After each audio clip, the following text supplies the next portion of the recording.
মৰমৰ ষ্টুডেণ্টছ, আজি আমি পঢ়িম ক্লাছ 10 মেথছ চেপ্টাৰ নম্বৰ 15 সম্ভাৱিতা। তো ষ্টুডেণ্টছ অনুশীলনী 15.9 1 পৰা 9 লৈকে কৰিছোঁ। আজি আমি তোমালোকক 10 আৰু 11 নম্বৰ কুৱেশ্যন দুটা সমাধান কৰি দিম। তো প্ৰথমতে আমি 10 নম্বৰ কুৱেশ্যনটো সমাধান কৰিম। 10 নম্বৰ কুৱেশ্যনত কি কৰি চাবা, 10 নম্বৰ কুৱেশ্যনত কি কৰি চাবা, এটা টেমাত 100টা 50 পইচা, 50টা 1 টকীয়া, 20টা 2 টকীয়া আৰু 10টা 5 টকীয়া মুদ্ৰা আছে, কইনবিলাক আছে। টেমাটোৰ ওপৰ মুখ তল কৰিলে এটা মুদ্ৰা ওলাই পৰাটো সমকক্ষ হ'লে মুদ্ৰাটো 1 নম্বৰত কি কৈছে 50 পইচা হোৱা, 2 নম্বৰ 5 টকীয়া নোহোৱাৰ সম্ভাৱিতা কি, এটা আমাক উলিয়াব লাগে। টেমাটোত কিমানটা নোট আছে সেইটো আমি প্ৰথমত চাম। তো চাবা ষ্টুডেণ্টছ, সেইটো তোমালোকক সমাধান কৰি দি আছোঁ। তো ষ্টুডেণ্টছ কুৱেশ্যন মতে আমাক কি দি আছে, 50 পইচাৰ সংখ্যা কিমানটা আছে, 100টা আছে। 1 টকীয়া মুদ্ৰা কিমানটা আছে, 50টা। 2 টকীয়া মুদ্ৰাৰ সংখ্যা কিমানটা আছে, 20টা। 5 টকীয়া মুদ্ৰাৰ সংখ্যা কিমানটা আছে, 10টা। তেনেহ'লে মুঠ মুদ্ৰাৰ সংখ্যা কিমানটা হ'ব চাবা, 100, 150, 170, 80। তাৰমানে কিমান হ'ব, 180 হ'ল কি মুঠ মুদ্ৰা।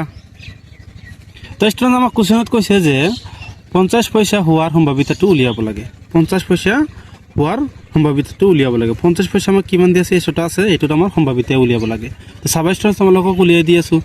তো ষ্টুডেণ্ট 1 নম্বৰত আমি কি কৰিম, 50 পইচাৰ সম্ভাৱিতাটো উলিয়াম।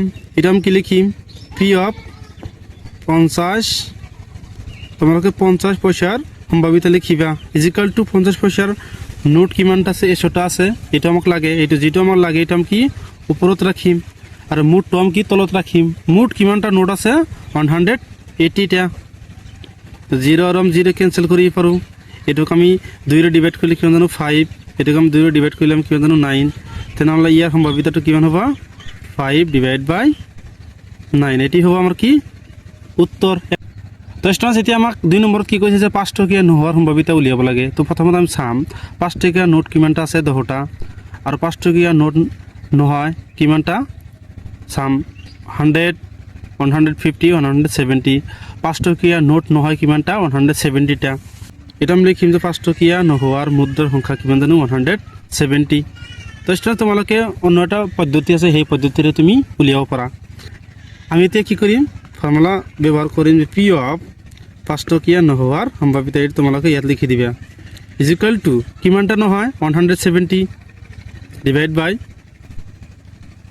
মুঠ মুদ্ৰাৰ সংখ্যা কিমান, 180।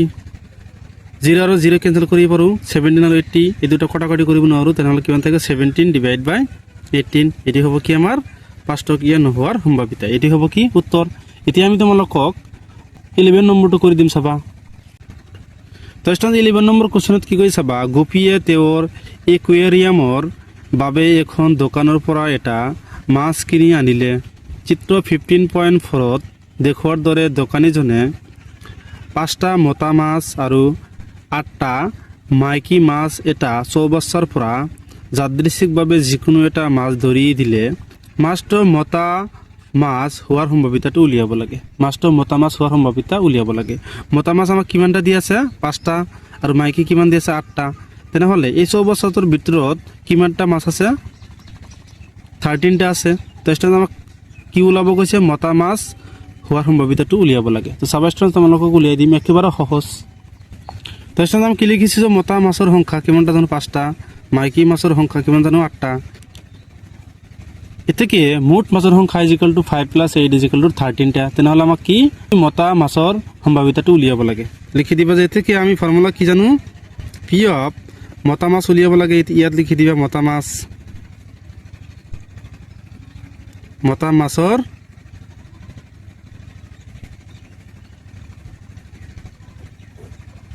তেনেহ'লে লিখি দিবা যে পি অফ মতা মাছৰ সম্ভাৱিতা ইজিকাল টু কিমানটা মতা মাছ আমাক দি আছে, 5টা আমি ওপৰত লিখি দিম। আৰু মুঠ মাছৰ সংখ্যা কিমান আছে, 13টা। এটি হ'ব কি 5 ডিভাইড বাই 13। এটি হ'ব কি আমাৰ উত্তৰ। এটি উত্তৰ ষ্টুডেণ্টছ। তো ষ্টুডেণ্টছ, ইয়ালৈকে কৰিবলগীয়া আছিল ষ্টুডেণ্টছ। যদি ভিডিঅ'টো ভাল লাগে চেনেলটো ছাবস্ক্ৰাইব কৰি দিবা আৰু তোমাৰ মতামত জনাবা। ভিডিঅ'বিলাক কেনেকুৱা লাগি আছে তোমালোকে কমেণ্ট কৰি জনাবা। Thank you students.